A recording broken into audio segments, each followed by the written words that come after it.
રાજની જય, અક્ષર પુરુષોત્તમ મહારાજની જય, ભગતજી મહારાજની જય, શાસ્ત્રીજી મહારાજની જય, યોગીજી મહારાજની જય. જય જય જય.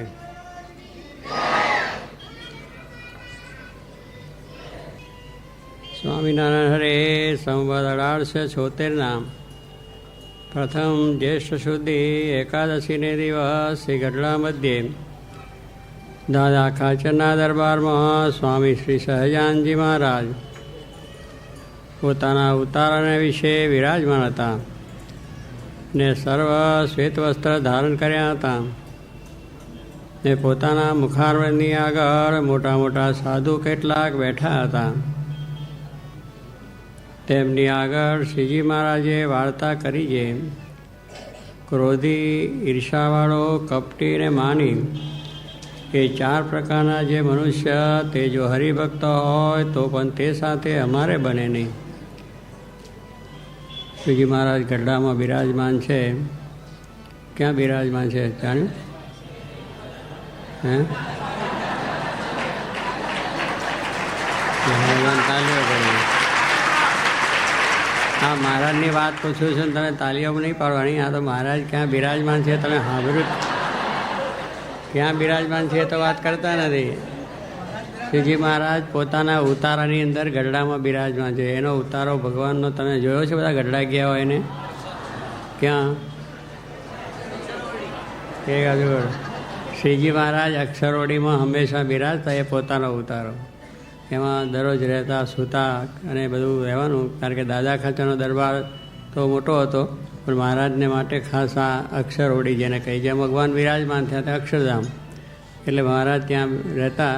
30 વર્ષ સુધી રહ્યા. ત્યાં સુધી આ અક્ષરોડી જે દરબારની પછવાડે છે, ગોપીનાથજીનું મંદિર, એની પછવાડે ઓરડા છે દાદા ખાચરના.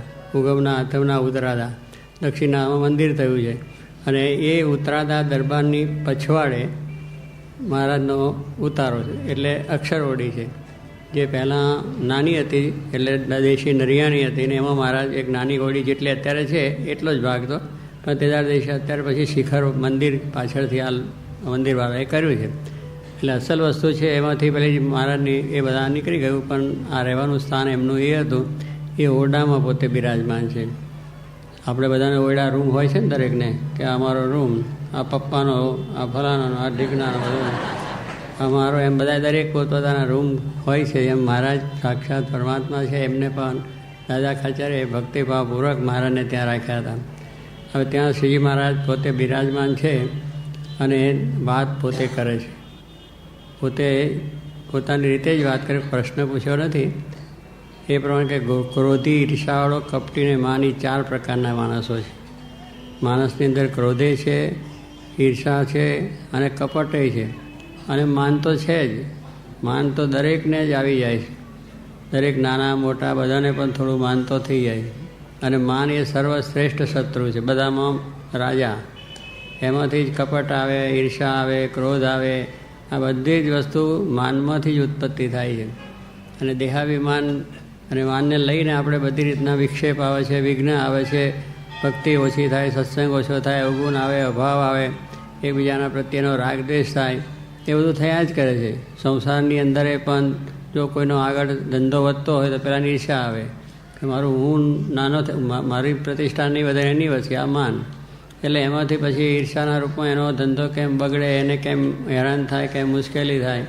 રાજકારણમાં કોઈ વધતો હોય તો એને કેમ પાછો પાડવો, ભક્તિમાં કોઈ વધતો હોય તો એને કેમ પાછો પાડવો.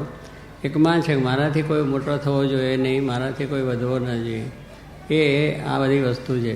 એટલે માનમાંથી જ ક્રોધી ઉત્પન્ન થાય છે.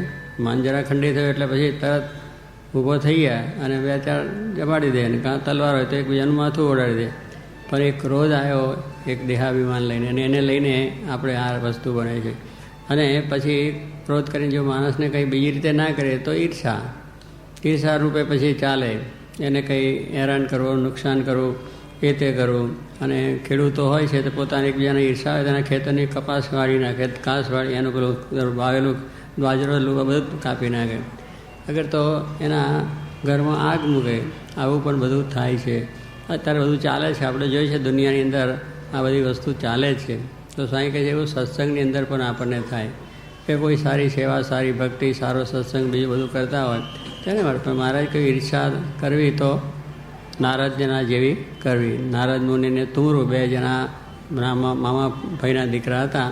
એટલે તુમરુને ગાન વિદ્યા બહુ સરસ સંતો વગાડે છે ને, એટલે એવી રીતે સરસ ગાન વિદ્યા તુમરુએ ભગવાન લક્ષ્મીનારાયણ દેવ પાસે વગાડ્યું. ભગવાન રાજી થયા.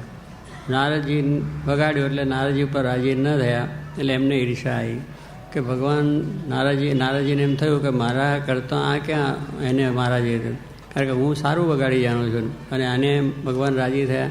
પછી એને કહ્યું કે ચાલો એનાથી હું સરસ ગાન વિદ્યા શીખી આવું. એટલે પછી પોતે ગયા અને વર્ષો સુધી પાછું બરાબર રીતનું સંગીતનું આલાપ ખેંચી અને એમ જે જવા દેવાનું છે તન તનન તન તનન તનન તનન ચાલે છે ને આપણે, એટલે હા ઘૂંટ્યા વગર ચાલે કેટલાય વખત સુધી. એટલે કહેવાનું એવી રીતે નારદજી કે હું સર્વશ્રેષ્ઠ કે લાવું. એટલે બધું ઘણું તનન તનન કરવા તો ગયા. પછી આ ભગવાન આગળ આવીને ગાયું, પણ ભગવાન કહે તમને તુમરુંના જેવું આવડતું નથી. એટલે ચટકી લાગી પાછી કે હું આટલી બધી મહેનત કરીને આવ્યો, આટલું બધું સરસ કરીને આવ્યો, ભગવાન હજુ મને કે તુમરું ફરી પાછા ઉગડ્યા. એટલે 7 મન્વંતર સુધી, કેટલા વર્ષો, હા 7 મન્વંતરના વર્ષો ગણીએ ઘણા થઈ જાય. એટલે ત્યાં સુધી એને કર્યું અને બરાબર ગાન વિદ્યા એક શીખીને આમ બરાબર સરસ રીતે આવ્યા અને ભગવાન આગળ આલાપ કરીને આમ ગાયું. ભગવાન કહે પણ તુમરું ના જેવું નહીં. એટલે મન પાછું એટલું એકદમ આમ મન ઢીલું પડી ગયું, મોઢું પડી ગયું અને નારાજ થઈ ગયા. પછી ભગવાન કહે છે જો નારદજી તમે આને આથી 1000 વર્ષો સુધી બીજા પણ તમે કરશો ને તો એ રાજી, તમારામાં જે ઈર્ષા છે મૂકો તો તમારા ઉપર રાજી થવું. તો આના તુમરુના જેવું છે એ, એટલે એની પાસે જાઓ અને એની પાસે જ તમે કાન વિદ્યા શીખશો તો તમને બરાબર આવડશે. એટલે જેના ઉપર ઈર્ષા છે એની પાસે મોકલે તો કેવું થાય? ભગવાને કે તમે ઘરે બેસી રહ્યો છો ને મને માથાકૂટ કર્યા વગર, કારણ કે એની જોડે મારે બનતું નથી અને એની તમે પાસે મોકલો છો અને એની પાસે મારે નિર્માણે થઈને કહેવું પડે તું મને શીખવાડ, એ તો કંઈ બનતું છે દુનિયાની અંદર. એટલે પણ નારદજી તો ભક્ત હતા, સંત હતા અને ભગવાન વિશે ભક્તિ હતી. એટલે ભગવાનની આજ્ઞા માની અને તુમરું પાસે શીખ્યા. શીખવાનું તો કંઈ હતું જ નહીં. નારદજી શીખ્યા હતા એ તુમરું કરતાં અધિક હતું, સારામાં સારું શીખ્યું આટલા વર્ષો સુધી. પણ ભગવાનને શું કે જેની સાથે ઈર્ષા છે ઈર્ષા મૂકો, માન મૂકો તો હું રાજી. એમને બતાવવાનું કામ એ છે. બાકી તુમરું ગાતો તો નારદજી ઓછું ગાતા એવું નહોતું. હા બરાબર, બધા સારું જ ગાય છે પણ ઈર્ષા ના કરવી. પણ એ પેલું એમ થઈ ગયું કે એટલે ભગવાનને ઈચ્છા હતી કે તો આ માન આવ્યું છે ને ઈર્ષા એ કારો. તો એ પ્રમાણે નારદજી પણ ભક્ત હતા, તો એમને પણ ભગવાનના વચન માની અને તુમરું પાસે જઈને ગાન વિદ્યા શીખ્યા. ભગવાન કહે છે આવે બહુ સારી, સરસ તમે ગાયું, સર્વોપરી. એટલે કહેવાનું શું કે માન મૂકવાની વાત છે, ઈર્ષા મૂકવાની વાત. ઈર્ષા કરવી તો નારદ જેવી કે નારદે જેમ ભગવાનની આજ્ઞાથી માન મૂકી અને ઈર્ષા મૂકીને નારદ તુમરુની પાસે ગાન વિદ્યા શીખી. એટલે કે આપણામાં કોઈ ભક્તિમાં, સત્સંગમાં, બીજામાં, ત્રીજામાં, સેવામાં આગળ વધતો હોય, ખોટી ઈર્ષા ના કરવી, એના જેવા ગુણ મેળવવા. એ જે એમના સાધુતાના ગુણ છે, એમાં ભક્તિના ગુણ છે, સત્સંગના ગુણ છે, સેવાના ગુણ છે, આપણે શીખવાના. પછી એના ગુણ ભાવ લઈને પછી એને ઈર્ષા કરીને આપણે ખોટી રીતના એ થવું એ મહારાજને ગમતું નથી. આ મહારાજને ગમતું નથી માટે ના કરવું. આપણે જેને રાજી થઈને જેના અક્ષરધામમાં જવું છે એને આ વસ્તુ ગમતી નથી અને એ આપણે ગજવામાં લઈને ફરીએ, જ્યારે જોઈએ ત્યારે તૈયાર, ગજવામાં હાથ નાખ્યો ગાયો. પણ એ બધું કાઢવાની વસ્તુ છે. ગજવામાંથી કાઢવું છે ને હૃદયમાંથી પણ કાઢવું છે. આ હૃદયની અંદર બધું બેસી ગયું છે એટલે કાઢવાની વાત કરી છે. એટલે મારે જે ક્રોધી ઈર્ષાવાળો કપટીને માની, કપટી માણસે પણ કપટ ત્યાં ચપટ. સ્વામી જોગી બાબા કહે ને જે ભગવાનને સંત આગળ કપટ રાખે એનું ચપટ જ થઈ જાય. બીજે બધે તમારું કપટ ચાલશે પણ ભગવાન સંત આગળ કંઈ ચાલે? એ તો બધું જાણે છે, અંતર્યામી છે. તન કંઈ જાણે, મન કંઈ જાણે, જાણે ચિત્ત કંઈ ચોરી, ઇસકે આગે ક્યાં છુપાવે, જિસકે આદમી દોરી. કપટ કરવા જશો તો આપણું બગડશે. ભગવાનને તો કંઈ વાંધો નથી, એની પાસે કપટ કરવા જઈએ તો આપણને નડવાનું છે. મારે ત્યાં ખુલ્લું થઈ ગયું. જોગી મહારાજ પાસે એક જેમ આવ્યા, અહીં કંઈ કેટલો પગાર છે, એને 1000 પગાર હતો. તો એને કહ્યું કે મારો પગાર 500 છે, મારો પગાર 500 છે એમ કહ્યું. તો સ્વામી કહે જાઓ 700 થઈ જશે. લ્યો, પેલાને 1000 હતા એમાં 700 નહીં. એ કપટ કે સ્વામી પાસે વધારે કહીશું તો કદાચ વધારે માગશે, એટલે ઓછા કહેવા હારા ને 500. કે 1000 કહી તો સ્વામી પાછા 1000 માગે, એટલે એને કપટ કર્યું કે સ્વામી 500 પગાર. સ્વામી કહે આવતા 700 થઈ જાય, એટલે 250 ખોટ કંઈક નાખી. એટલે આવી વસ્તુ છે, ભગવાન આગળ તો ખુલ્લા થઈ જાય, ઓપન એકદમ ખુલ્લા થઈએ તો બધું સારું થઈ જાય. શ્રીજી મહારાજ બિરાજમાન હતા અને એક ડોશીમાં હતા, એની પાસે 5000 રૂપિયા હતા. અને મહારાજ તંત્રે અમે જાણ્યું હતું કે આ ડોશીના ઘરમાં ચોર આવવાના છે અને પૈસા બધા લઈ જશે. એટલે મહારાજ કહે ડોશીમાં તમારી પાસે કેટલા પૈસા છે, કેટલા રૂપિયા છે? તો એને કહ્યું મહારાજ 1000, એવું કહે ને એટલા છે. પછી એને કપટ રાખ્યો કે મહારાજ બધા આપી દેશે પાછા લઈ જશે. તો આ તો સ્વામિનારાયણ આપી એટલે તો જેબો લઈ જાય. સજાન સ્વામી મહારાજની એટલે એવી બહુ બીકરા છે અને બોલાઈ જાય છે, એમાં કંઈ ખોટું જ નથી. એટલે મહારાજ એમને ડોશીમાન થયું કે આટલા બધા કહીશ ને મહારાજ લઈ જશે. પછી મહારાજ પેલા મહારાજ કહે તમે લાવો, એટલે ત્યાં આપ્યા. રાત્રે ચોર આવ્યા અને ચોર આવ્યા એટલે બધું પણ પેલા પૈસા મહારાજને આપ્યા એટલા રહી ગયા, બચી ગયા. કહેવાનું શું મારે કે અમારે આ પૈસા જોતા નહોતા, તમારા પૈસા લઈ જાઓ, અને તમને પાછા આપ્યા. શ્રીજી મહારાજ તો આપ્યા છે. હા, પછી આપણે એમ ના જતા કે ઉજ્જૈન બોલાવીને લઈ જાય છે, પણ બોલાવીને આપે છે. એટલે એ રીતે ડોશીમાં એટલે કહેવાનું શું, જો ડોશીમાં કપટ કરવા જાય બધા જતા રહે, પણ એટલા બચી ગયા. એમાં ભગવાનને કહે સંત આગળ કપટ રાખવું નહીં. દુનિયામાં બધું ચાલે, દુનિયાના વ્યવહારમાં બીજામાં ત્રીજામાં, પણ મહારાજની આજ્ઞા છે ક્યાંય કરવું નહીં. આપણે તો ચોખ્ખા રહેવું અને સારી રીતે ભગવાનની આજ્ઞા છે એ આજ્ઞામાં રહી અને ભગવાનને જે ગમે છે એ રીતે આપણે સંસાર વ્યવહાર કરવો. એટલે સ્વામી કપટી છે, માની છે, 4 પ્રકારના મનુષ્યો. હરિભક્ત હોય તો મારે કે એમાં જો આવા અવગુણ હોય તો અમને ગમે નહીં, કારણ કે મહારાજને તો ભ્રમરૂપ કરવા છે આપણને, કે આપણે ભ્રમરૂપ કરવા છે. તો હવે જ્યાં ભ્રમરૂપ થવાની વાત છે એને આગળ આપણે કપટ રાખીએ તો ભ્રમરૂપ ક્યાંથી થવાય? એટલે ભગવાન આગળ તો બધું મૂકી જ દેવાનું હોય. તમામ પ્રકારના આપણી જે કંઈ અવગુણો, સ્વભાવ, દોષો છે અને એની આગળ જ મુકાય છે, બીજે કંઈ મુકાતું છે નહીં. વધારે બીજા માણસો જે તો હવે દોષ લઈને આવ્યો છે તો કંઈ નહીં, તું એક બાટલી ચડાવી દે અને આ રીતે ચાલે, આપણે અહીંયા કંઈ વાંધો નહીં. એટલે એવું કહેનારા મળશે. પણ જીવમાંથી આવી વસ્તુ કાઢનારા તો ભગવાનને સંત છે, એને આપણું હિત કરવું છે, પરમ હિત કરવું. એટલા માટે હોય તો પણ તે સાથે અમારે બને નહીં. અને ક્રોધની ઈર્ષા બે માનને આશરે રહેજો. માનને આશરે, ક્રોધની ઈર્ષા બે માનને આશરે. એટલે ક્રોધમાંથી જ માનમાંથી જ ક્રોધ ઉત્પન્ન થાય ને ઈર્ષા પણ થાય છે. ને કામીનો તો અમારે કોઈ કાળે વિશ્વાસ નથી જે સત્સંગી છે, અને કામી તો સત્સંગી હોય તો વિમુખ જેવો છે. આ દોસ્તો મહારાજને ગમતો જ નથી, કે એ ગમે તેટલો હોય તો પણ એ આપણે ભગવાનની આજ્ઞામાં રહીને વ્યવહાર આપણે કરવાનો છે. મહારાજ કહે છે આપણે લગ્ન કરીને એની સાથેનો જે વ્યવહાર છે ભગવાનની સંતની આજ્ઞા છે, વ્યવહારમાં મળે, શાસ્ત્રમાં મળે અને આપણા હૃદયમાં મળે. પણ આ જો મહારાજની આજ્ઞા લોપીએ તો એની અંદરથી ઘણી જાતના દુઃખ આવે. પછી નાનો હોય, મોટો હોય કે કોઈ પણ હોય, ત્યાગી હોય કે ગ્રસ્ત હોય, પણ એને આ વસ્તુ મહારાજને ગમતી નથી. એટલે એ રીતનું આભાર કંઈ હોય તો પણ એ જ્યારે ત્યારે વિમુખ થાય જ, કારણ કે એ અવગુણ એવો છે કે એની અંદરથી પછી જગ જાહેર થાય એટલે પછી એનું પાછું મન પડી જાય અને વિમુખ થઈ જાય.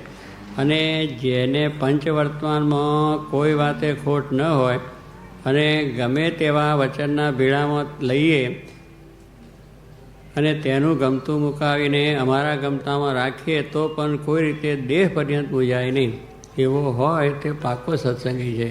હવે આપણે આ મહારાજ સમજાવે છે, કારણ કે આ બહુ મોટું કઠિન વસ્તુ છે કે આપણામાં કંઈ ભૂલ હોય કે કંઈક આપણું એ થયું હોય તો કોઈ કહે તો બરાબર છે, પણ અહીંયા મહારાજ શું કહે છે કે પંચવર્તમાનમાં કોઈ રીતે એમાં ખામી ન હોય. 5 વર્તમાન કયું? નિષ્કામ, નિર્લોભ, નિસ્વાર્થ, નિશ્ચય, નિર્માણ. આવી રીતનું આપણો જે પંચવર્તમાન છે, તમારે 5 વર્તમાન, અમારે 5 વર્તમાન, પણ આ 5 વર્તમાનની અંદર કોઈ વાતે ખામી ન હોય, બધી રીતે બરાબર હોય. એનામાં ક્રોધે ના હોય, માને ના હોય, રિસાય ના હોય, અને આવા બધા જે સદ્ગુણો છે બધાથી યુક્ત જ હોય, એકદમ કંઈ પણ કહેવા પડવું ના હોય, એવો હોય. અને સ્વામી કહે છે હોય તો એમાં ખોટ ન હોય. અને ગમે તેવા વચનના ભીડામાં લઈએ, એનું ગમતું મૂકીને અમારા ગમતામાં રાખીએ તો પણ એક દાડો મૂજાય નહીં, એક દાડો મૂજાય નહીં ને, કારણ કે બોલ્યા એ દાડો મૂજી જાય, પણ આખો વખત દેહ પર્યંત ન મૂજાય. કહો મહારાજ ક્યાં સુધી. અને આવા જે હોય તો મોટા એ તો જબરદસ્ત સંતો હોય ને બધા, એમાં આવા ગુણ તો હોય છે. પણ એવા ગુણવાળાને પણ મહારાજ કહે છે અમારા ભીડા, એના ભીડામાં લેવાની વાત કરી કે આ પ્રમાણે છે. તો એના ભીડામાં એટલે શું કે એમનું ગમતું મુકાવવું એ મોટો ભીડો છે. આપણને આ બધી વસ્તુની અંદર મોટા મોટો ભીડો પડે તો પૈસા આપી દઈએ, દેહ સેવાય કરીએ, બધું ઘણી જાતનું કરી નાખીએ, પણ મનગમતું મુકાવે એ બહુ મોટો ભીડો. કારણ કે મનગમતું મૂકવા તો અહીંયા આવ્યા છે, અનંત જન્મ સુધી મન ગમતું જ કર્યા, નહીં તો મોક્ષ થઈ જાત ને. ભગવાનને સંતને રાજી કરી લીધા હોત, ત્યાં આગળ મનગમતું ભગવાન સંત આગળ મૂકવાનું છે, તો ત્યાં નથી મૂક્યું એટલે તો આ જન્મ મરણ ચાલે છે. પણ આ જન્મે સ્વાય કહેવું કે આપણું મનગમતું મૂકીને એમનું મનગમતું. એટલે સ્વાય કે મનગમતું આખા મંદિરનું કામ એકલો કરતો હોય, આખો વ્યવહાર બધો કરતો હોય, હજારો માણસને સત્સંગ કરાવતો હોય, પણ જો મનગમતું કરતો હોય તો મારે કનિષ્ઠ છે. અને આજ્ઞાથી મંદિરમાં બેઠો બેઠો માળા ફેરવે તો એ શ્રેષ્ઠ છે. એટલે મનગમતું મુકાવવું છે એ માટે મહારાજનો અવતાર છે. એટલે મહારાજ કહે કોઈ જે મનગમતું જો કરે તો એ ગમે તે હોય તો એને એ છે. એટલે અમારા ગમતામાં રાખીએ. હવે મહારાજને પોતાના ગમતામાં રાખવું. એટલે મહારાજને બધું ગમતું નથી. જે આપણામાં અવગુણો છે એમને ગમતા નથી, અને એમને કાઢવા માટે આવ્યા છે, અને આપણે પાછા રાખીએ તો એમને ક્યાંથી ગમે. એટલે કે મારે કે આવો ચોખ્ખો હોય તો પણ એને પોતાનું કંઈક ધાર્યું થતું હોય. અને એ રીતે મહારાજે મૂકવાની વાત કરી છે કે વચનના ભીડામાં લઈએ. એટલે શું આજ્ઞા કરે કે પછી આમ કરજો, પેલા કહે છે એમ મહારાજ ના થાય, પેલા આગો પાછો થાય, તરી જાય. તો એ વચનનો ભીડો છે એ પણ બહુ મોટો છે. કારણ કે આપણે બધું નક્કી કરી રાખ્યું અને એ કહે છે મારે આમ નથી કરવું, તો પછી આપણને મન દુઃખ થાય છે. એટલે મારે કંઈ મૂકીને અમારા ગમતા હોય એટલે કોના ગમતા? ભગવાનના ગમતા. આપણે બધાએ ભગવાનના ગમતામાં રહેવું છે, ભગવાન રાજી થાય એમ કરવું છે, બધા નિશ્ચય કરીએ છીએ. પણ ક્યારેક આપણું જે બરાબર તૈયાર બીજું ત્રીજું હોય અને એમાં ફેરફાર થઈ જાય એટલે પછી સત્સંગે મૂકી જાય, એને અભાવે આવે ને ઊભું ના આવે, બધું આવે, તો પણ મહારાજ કહે છે દેહ પર્યંત મૂજાય નહીં. એટલે ઠેઠ સુધી દાદા ખાચરના ત્યાં મહારાજ રહ્યા. એનું કારણ શું હતું કે મારે કે અમારી રુચિ આજ્ઞા પ્રમાણે આ બધાએ વર્તે, એનું કુટુંબ આખું જ. અને મારે કહે છે અમને ન ગમે એવો એકેય સ્વભાવ ના રાખ્યો. અને પછી મનગમતાની વાત ક્યાં રહી? જે મારે ઉત્સવ કરો છે ઉત્સવ કરો, ફલાણું તો દીકરું કામ તો બધું જ આ પાડે, કોઈ વાતમાં ના નહીં. કે ચાલો મહારાજને પોતાનો ઠરાવ હોય અને મહારાજ ફેરવી નાખે તો કે બહુ સારું, આપની આજ્ઞા રુચિ પ્રમાણે તમે કહો એમ કરવું.